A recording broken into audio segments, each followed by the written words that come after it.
Hello, YouTube. I said I'd make the habit of doing this once a week, and I thought I'd start on Wednesdays, but motivation is such a bitch. So here we are, this Sunday, continuing these chapters. It sounds very enthusiastic. Anyway, let's do this. Chapter 6.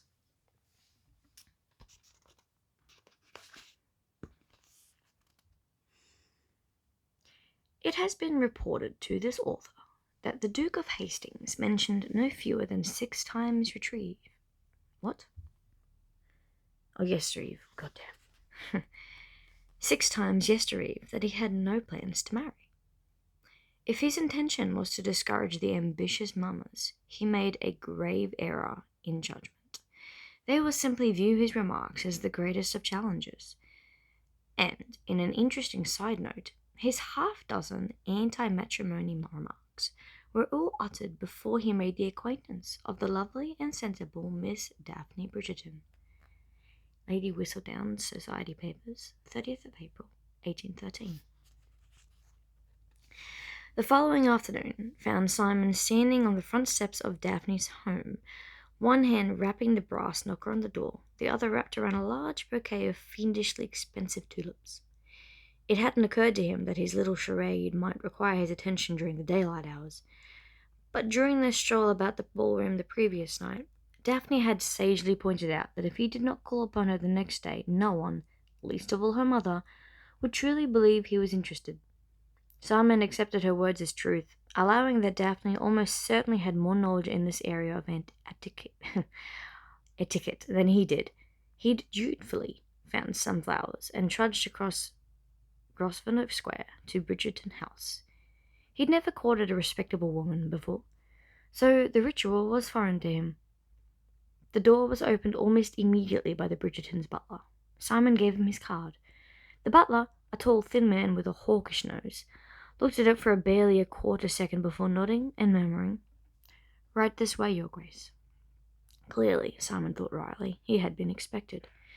What was unexpected, however, was the sight that awaited him when he was shown into the Bridgertons' drawing room. Daphne, a vision in ice blue silk, perched on the edge of Lady Bridgerton's green damask sofa, her face decorated with another one of those wide, wide smiles. It would have been a lovely sight had she not been surrounded by at least half a dozen men, one of whom had actually descended to one knee, gales of poetry spewing from his mouth. Judging from the florid nature of the prose, Simon fully expected a rosebush to sprout from the nitwit's mouth at any moment. The entire scene, Simon decided, was most disagreeable. He fixed his gaze on Daphne, who was directing her magnificent smile at the buffoon reciting poetry, and waited for her to acknowledge him. She didn't. Simon looked down at his free hand and noticed that it was curled into a tight fist. He scanned the room slowly, trying to decide which man's face to use it. Daphne smiled again, and again nodded at him. The idiot poet. Definitely the idiot poet. Simon tilted his head slightly to the side as he analyzed the young swain's face. Would his fist best fit in the right eye socket or the left? Or maybe that was too violent. Maybe a light clip to the chin would be more appropriate. At the very least, it might actually shut the man up. "This one," the poet announced grandly, "I wrote in your honor last night." Simon groaned. The last poem he had recognized as the rather grandiose rendition of a Shakespearean sonnet. But an original work was more than he could bear. "Your Grace!" Simon looked up to realize that Daphne had finally noticed that he had entered the room. He nodded regally, his cool look, very much at odds with the puppy dog faces at her other suitors. "Miss Bridgerton?" "How lovely to see you," she said, a delighted smile crossing her face. Ah, that was more like it. Simon straightened the flowers and started to walk toward her, only to realize that there were 3 young suitors in his path, and none appeared inclined to move. Simon pierced the first one with his haughtiest stare, which caused the boy, really, he looked all of 20, hardly old enough to be called a man, to cough in a most unattractive manner and scurry off to an unoccupied window seat. Simon moved forward, ready to repeat the procedure with the next annoying young man, when the Viscountess suddenly stepped into his path, wearing a dark blue frock and a smile that might possibly rival Daphne's in its brightness. "Your Grace," she said excitedly, "what a pleasure to see you. You honor us with your presence." "I could hardly imagine myself anywhere else," Simon murmured as he took her gloved hand and kissed it. "Your daughter is an exceptional young lady." The Viscountess sighed contentedly. "And such lovely, lovely flowers," she said, when she was finished with her little revel of maternal pride. "Are they from Holland? They must have been terribly dear." "Mother," Daphne said sharply. She extricated her hand from the grasp of a particularly energetic suitor and made her way over. "What can the Duke possibly say to that?" I could tell her how much I paid for them," he said, with a devilish half-smile. "You wouldn't." He leaned forward, lowering his voice so that only Daphne could hear. "Didn't you remind me last night that I'm a duke?" he murmured. "I thought you told me I could do anything I wanted." "Yes, but not that," Daphne said with a dismissive wave of her hand. "You would never be so cross." "Of course the Duke would not be cross," her mother exclaimed, clearly horrified that Daphne would even mention the word in his presence. "What are you talking about? Why would he be crass?" "The flowers," Simon said. "The cost. Daphne thinks I shouldn't tell you." "Tell me later," the divine countess whispered out of the side of her mouth, "when she's not listening." Then she moved back to the green damask sofa, where Daphne had been sitting with her suitors, and cleared it out in under 3 seconds. Simon had to admire the military precision with which she managed the maneuver. "There now," the Viscountess said. "Isn't that convenient? Daphne, why don't you and the Duke sit right here?" "You mean where Lord Railmont and Mr. Crane were just sitting moments ago?" Daphne asked innocently. "Precisely," her mother replied, with what Simon considered to be an admirable lack of obvious sarcasm. "Besides, Mr. Crane said that he has to meet his mother at Gunter's at 3. Daphne glanced at the clock. "It's only 2, Mother." "The traffic," Violet said with a sniff, "is nothing short of dreadful these days. Far too many horses on the road." "It ill becomes a man," Simon said, getting into the spirit of the conversation, "to keep his mother waiting." "Well said, Your Grace," Violet beamed. "You can be sure that I have expressed that very same sentiment to my own children." "And in case you're not sure," Daphne said with a smile, "I'd be happy to vouch for her." Violet merely smiled. "If anyone should know, it would be you, Daphne. Now, if you'll excuse me, I have business to attend to." "Oh, Mr. Crane. Mr. Crane, your mother would never forgive me if I did not shoo you out in time." She bustled off, leaving the hapless Mr. Crane by the arm, taking the hapless by the arm, and leading him towards the door, barely giving him time to say farewell. Daphne turned to Simon with a amused expression. "I can't quite decide if she's being terribly polite or exquisitely rude." "Exquisitely polite, perhaps," Simon said mildly. She shook her head. "Oh, definitely not that. The alternative, of course, is terribly rude." Daphne grinned and watched as her mother looped her arm through Lord Railmont's, pointed him toward Daphne so that he could nod his goodbye, and led him from the room. And then, as if by magic, the remaining beau murmured their hasty farewells and followed suit. "Remarkably efficient, isn't she?" Daphne murmured. "Your mother? She's a marvel. She'll be back, of course. Pity. And here I thought I had you well and truly in my clutches." Daphne laughed. "I don't know how anyone considers you your rake. Your sense of humour is far too superb. And here we wakes thought we were so wickedly droll."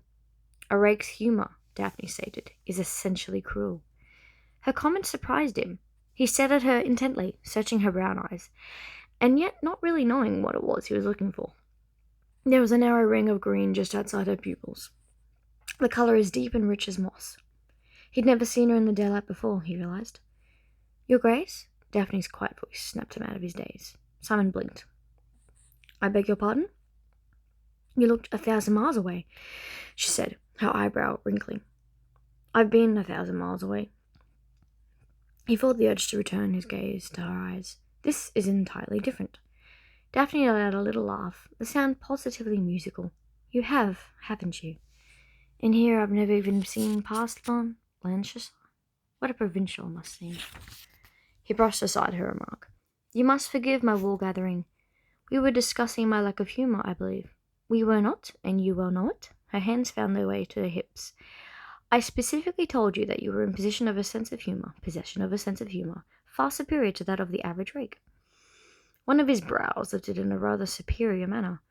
And you wouldn't classify your brothers as rakes? They only think they are rakes, she corrected. There is a considerable difference. Simon snorted. If Anthony isn't a rake, I pity the woman who meets the man who is. There is more to being a rake than seducing legions of women, Daphne said blithely. If a man can do more than poke his tongue into a woman's mouth and kiss. Simon felt his throat close up, but somehow managed to sputter, You should not be speaking of such things. She shrugged. You shouldn't even know about them, he grunted. 4 brothers, she said by way of an explanation. Well, 3, I suppose. Gregory is too young to count. Someone ought to tell them to hold their tongues around you. She shrugged again, this time with only one shoulder. Half the time they don't even notice I'm there. Simon couldn't imagine that. But we seem to have veered from the original subject, she said. All I meant to say is that a rake's humour has its basis in cruelty. He needs a victim, for he cannot ever imagine laughing at himself. You, Your Grace, are rather clever with the self-deprecating remarks. I just don't know whether to thank you or throttle you. Throttle me? Good heavens, why? She laughed again, a rich, throaty sound that Simon felt deep in his gut. He exhaled slowly, the long whoosh of air just barely steadying his pulse. If she continued laughing, he wasn't going to be able to answer the consequences. But she just kept looking at him, her wide mouth curved into one of those smiles that looked as if it were perpetually on the verge of laughter. I am going to throttle you, he growled, on general principle. And what principle is that? The general principle of man, he blustered. Her brows lifted dubiously. As opposed to the general principle of woman? Simon looked around. Where is your brother? You're far too cheeky. Someone surely needs to take you in her hand. Oh, I'm sure you'll be seeing more of Anthony. In fact, I'm rather surprised he hasn't made an appearance yet. He was quite irate last night. I was forced to listen to a full hour's lecture on your many faults and sins. The sins are almost certainly exaggerated. And the faults? Probably true, Simon had admitted, sheepishly. That remark earned him another smile from Daphne. Well, true or not, she said, he thinks you're up to something. I am up to something. Her head tilted sarcastically as her eyes rolled upwards. I think he means you're up to something nefarious. He'd like to be up to something nefarious, he muttered. What was that? Nothing. She frowned. I think we should tell Anthony about our plan. And what could possibly be the benefit to that? Daphne remembered the full-hour grilling she'd endured the previous night, and just said, Oh, I think I'll let you figure that out for yourself. Simon merely raised his brows. My dear Daphne. Her lips parted slightly in surprise. Surely you're not going to force me to call you Miss Bridgerton, he sighed dramatically. After all that we've been through. We've been through nothing, you ridiculous man. But I suppose you may call me Daphne nonetheless. Excellent, he nodded in a condescending manner. You may call me Your Grace. She swatted him. Very well, he replied, his lips twitching at the corners. Simon, if you must. Oh, I must, Daphne said, rolling her eyes. Clearly, I must. He leaned towards her, something odd and slightly hot sparkling in the depths of his pale eyes. Must you? He murmured. I should be very excited to hear it. Daphne had the sudden sense that he was talking of something far more intimate than the mere mention of his given name. A strange, tingling sort of heat shot down her arms, and without thinking, she jumped back a step. Those flowers are quite lovely, she blurted out. He regarded them lazily, rotating the bouquet with his wrist. Yes, they are, aren't they? I adore them. They're not for you. Daphne choked on air. Simon grinned. They're for your mother. Her mouth slowly opened in surprise, a short little gasp of air passing through her lips before she said, Oh, you clever, clever man. She will positively melt at your feet. But this will come back to haunt you, you know. He gave her an arch look. Oh, really? Really. She'll be more determined than ever to drag you to the altar. You shall be just as... Oh, God. You shall be just as... beleaguered at parties as if he hadn't concocted this scheme. Nonsense, he scoffed. Before I ever would have had to endure the intentions of dozens of ambitious mamas. That was not even English. Now I must deal with only one. Her tenacity. Her tenacity might surprise you, Daphne muttered. Then she twisted her head to look at the partially open door. She must truly like you, she added. She's left us alone far longer than is proper. Simon pondered that and leaned forward to whisper, Could she be listening at the door? Daphne shook her head. No, we would have heard her shoes clicking down the hall. Something about that statement made him smile, and Daphne found herself smiling right along with him. I really should thank you, though, she said, before she returns. Oh? Why is that? Your plant is a brilliant success. Plan. At least for me. Did you notice how many suitors came to court this morning? He crossed his arms, the tulips dangling upside down now. I noticed. It's brilliant, really. I've never had so many callers in a single afternoon before. Mother was beside herself with pride. Even Humboldt, he's our butler, was beaming, and I've never seen him so much as smile before. Oops! Look, you're dripping. She leaned down and righted the flowers, her forearm grazing across the front of his coat. She immediately jumped back, startled by both the heat and power of him. Good God! If she could sense all that through his shirt and coat, what must be like? Daphne coloured red. Deep, dark red. I should give my entire fortune for those thoughts, Simon said, his eyebrows raising in question. Thankfully, Violet chose that moment to sail into the room. I'm terribly sorry for abandoning you for so long, she said, but Mr. Crane's horse threw a shoe, so naturally I had to accompany him to the stables and find a groom to repair the damage. In all their years together, which Daphne thought academically naturally constituted her entire life, Daphne had never known her mother to step foot in the stables.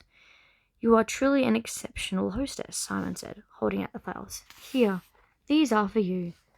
For me?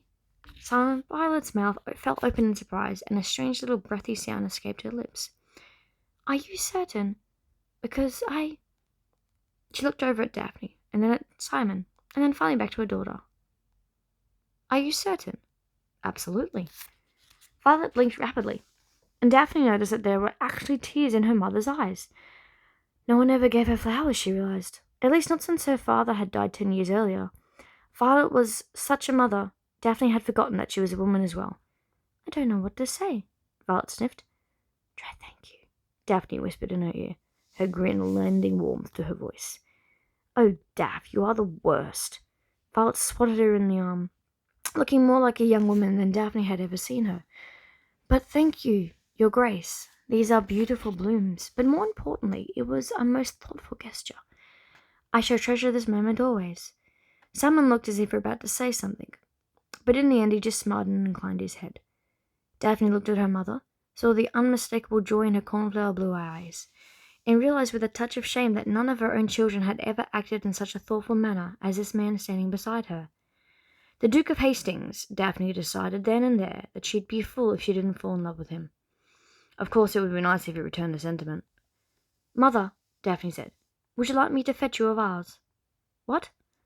Daphne was still too busy sniffing blissfully at her flowers to pay attention to her daughter's words. Oh, yes, of course. Ask Humboldt for the cut crystal from my grandmother. Daphne flashed a grateful smile at Simon and headed for the door, but before she could take more than 2 steps, the large and forbidding form of her eldest brother materialized in the doorway. Daphne, Anthony growled. Just the person I needed to see. Daphne decided the best strategy was simply to ignore his churlish mood. In just a moment, Anthony, she said sweetly. Mother has asked me to fetch a vase. Hastings has brought her flowers. Hastings is here? Anthony looked past it to the duo further in the room. What are you doing here, Hastings? Calling in your sister. Anthony pushed past Daphne and strode into the room, looking rather like a thundercloud on legs. I did not give you leave to court my sister, he bellowed. I did, Violet said. She shoved the flowers in Anthony's face, wiggling them so as to deposit the greatest amount of pollen on his nose. Aren't these lovely? Anthony sneezed and pushed them aside. Mother, I am trying to have a conversation with the Duke. Violet looked at Simon. Do you want to have this conversation with my son? Not particularly. Fine then. Anthony, be quiet. Daphne clapped her hand over her mouth, but a snuffled giggly sound escaped, nothing less. You! Anthony jabbed a finger in her direction. Be quiet. Perhaps I should fetch that vase, Daphne mused. and leave me to the tender mercies of your brother?" Simon said in a mild voice. "I think not." Daphne raised a brow. "Do you imply that you are not man enough to deal with him?" "Nothing of the sort. Merely that he ought to be your problem, not mine, and—" "What the hell is going on here?" Anthony roared. "Anthony!" Violet exclaimed. "I will not tolerate such unbecoming language in my drawing room." Daphne smirked. Simon did nothing more than cock his head, regarding Anthony with a curious stare. Anthony drew a dark scowl at both of them before turning his head to his mother. "He is not to be trusted. Do you have any idea what is happening here?" he demanded. "Of course I do," Violet replied. "The Duke is paying a call upon your sister." "And I brought flowers for your mother," Simon said helpfully. Anthony gazed longingly at Simon's nose. Simon had the distinct impression that Anthony was imagining smashing it in. Anthony whipped his head round to face his mother. "Do you understand the extent of his reputation?" "Reformed rakes make the best husbands," Violet said. "Rubbish, and you know it." "He's not a true rake anyway," Daphne added. The look Anthony shot at his sister was so comically malevolent, Simon nearly laughed. He managed to restrain himself, but mostly just because he was fairly certain that any show of humour would cause Anthony's fist to lose its battle with its brain, with Simon's face emerging as the conflict's primary casualty. "You don't know," Anthony said with his voice low and nearly shaking with rage. "You don't know what he has done." "No more than what you have done, I'm sure," Violet said slyly. "Precisely," Anthony roared. "Good God, I know exactly what is going on in his brain right now, and it has nothing to do with poetry and roses." Simon pictured laying Daphne down on a bed of rose petals. "Well, maybe roses," he murmured. "I'm going to kill him," Anthony announced. "These are tulips anyway," Violet said primly, "from Holland. And Anthony, you really must summon control of your emotions. This is most unseemly. He is not fit to lick Daphne's boots." Simon's head filled with more erotic images, this time of himself licking her toes. He decided not to comment. Besides, he had already decided that he wasn't going to allow his thoughts to wander in such directions. Daphne was Anthony's sister, for God's sake. He couldn't seduce her. "I refuse to listen to another disparaging word about his grace," Violet stated emphatically. "And that is the end of the subject." "But I don't like your tone, Anthony Bridgerton." Simon thought he heard Daphne choke on a chuckle, and he wondered what that was all about. "If it would please your motherhood, Daphne," Anthony said, in excruciatingly even tones, "I would like a private word with his grace." "This time I'm really going to get that vase," Daphne announced, and dashed from the room. Violet crossed her arms and said to Anthony, "I will not have you mistreat a guest in my home." "I shan't so much lay as a hand on him," Anthony replied. "I give you my word." Having never had a mother, Simon was finding this exchange fascinating. Bridgerton House was, after all, technically Anthony's house, not his mother's, and Simon was impressed that Anthony had refrained from pointing this out. "It's quite all right, Miss Lady Bridgerton," he interjected. "I am sure Anthony and I have had much to discuss." Anthony's eyes narrowed. "Much." "Very well," Violet said. "You're going to do what you want to do, no matter what I say anyway. But I'm not leaving." She popped down onto the sofa. "This is my drawing room, and I'm comfortable here. If the two of you want to engage in this asinine interchange that passes for conversation among the males of our species, you may do so elsewhere." Simon blinked in surprise. Clearly there was more to Daphne's mother than met the eye. Anthony jerked his head toward the door, and Simon followed him into the hall.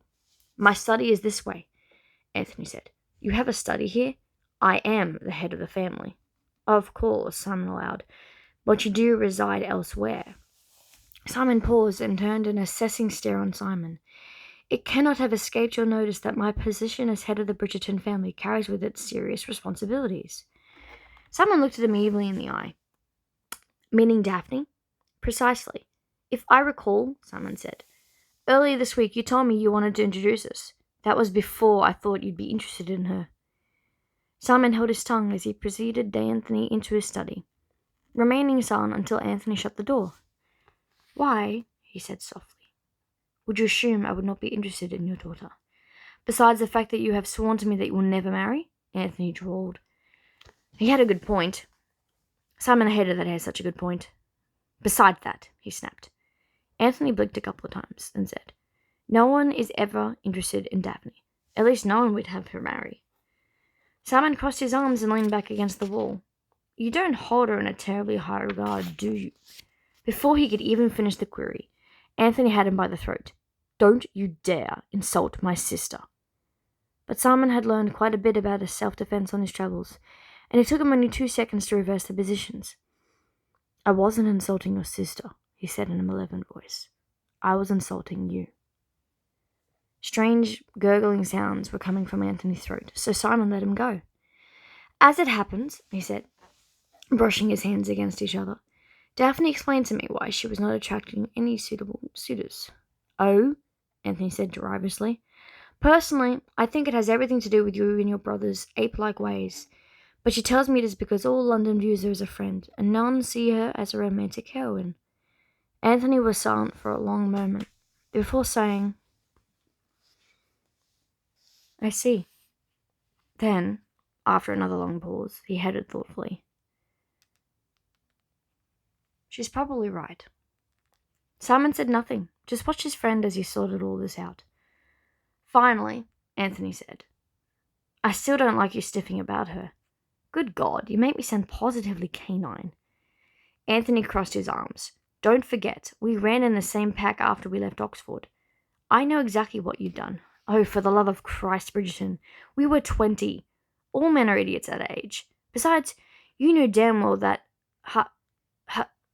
Simon felt his tongue grow awkward, and faked a coughing fit to cover his stammer. Damn.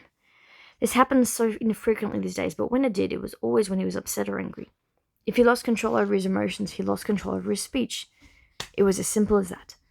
And unfortunately, episodes such as this only served to make him upset and angry with himself, which in turn exacerbated the stammer.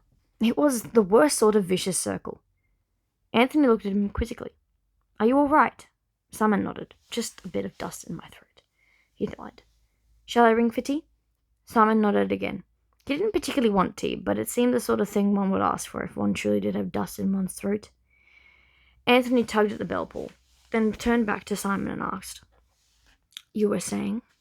Simon swallowed, hoping the gesture would help him to regain his control over his ire. I merely meant to point out that you know better than anyone that at least half of my reputation is undeserved. Yes, but I was there for the half that was deserved, and while I don't mind you occasionally socializing with Daphne, I don't want you courting her. Simon stared at his friend, or at least the man he thought he was his friend, in disbelief. Do you really think I'd seduce your sister? I don't know what to think. I know you never plan on marrying. I know that Daphne does. Anthony shrugged. Frankly, that's enough for me to keep you two on opposite sides of the dance floor. Simon let out a long breath. While Anthony's attitude was irritating as hell, he supposed it was understandable, and in fact even laudable. After all, the man was only acting in the best interests of his sister. Simon had difficulty imagining being responsible for anyone save himself, but he was supposed that if he had a sister, he'd be damn picky about who courted her as well. Just then, a knock sounded at the door. Enter, Anthony called out. Instead of the maid with tea, Daphne slipped into the room. Mother told me that the two of you were in a beastly mood and I should leave you alone. But I thought I ought to make certain neither of you had killed the other. No, Anthony said with a grim smile. Just a light strangle. To Daphne's credit, she didn't bat an eyelash. Who strangled whom? I strangled him, he replied. Then he returned the favour. I see, she said slowly. I'm sorry to have missed the entertainment. Simon couldn't suppress a smile at her remark. Dav, he began. Anthony whirled around. You call her Dav? His head snapped back to Daphne. Did you give him permission to use your given names? Of course. But I think, Simon interrupted, that we were going to have to come clean. Daphne nodded somberly. I think you're right. If you recall, I told you so. How genteel of you to mention it, Simon murmured. She smiled gamely. I could not resist. With full brothers, after all, one must always seize the moment when one must say, I told you so. Simon looked from sibling to sibling. I don't know which one of you I pity more. What the devil is going on? Anthony demanded, and then added as an aside, and as for your remark, pity me. I am far more amiable brother than she is a sister. Not true. Simon ignored the squabble and focused his attention on Anthony. You want to know what the devil is going on? It's like this. And that is chapter 6. I will continue chapter 7 next week. Sometime next week. Thank you for listening, and thank you for your patience. Good night, YouTube.